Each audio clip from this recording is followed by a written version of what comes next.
আসসালামু আলাইকুম সম্মানিত দর্শক, সূরা কাফিরুন, কুল ইয়া আইয়ুহাল কাফিরুন আরবি এবং বাংলা উচ্চারণ সহ শব্দে শব্দে খুবই সহজে চলুন শিখি। আমি দুইবার বলবো, আপনিও বলেন।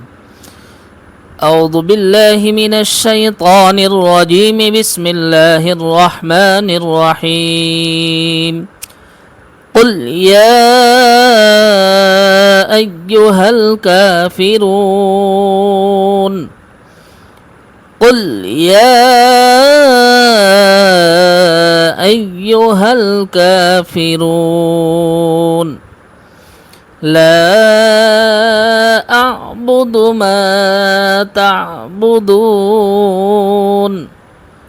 لا أعبد ما تعبدون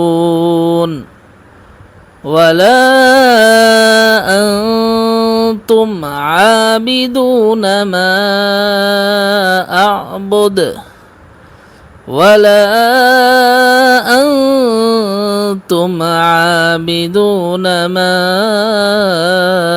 أعبد ولا أنا عابد ما عبدتم ولا أنا عابد ما عبدتم ولا أنتم عابدون ما أعبد ولا أنتم عابدون ما أعبد لكم دينكم ولي دين لكم دينكم ولي دين।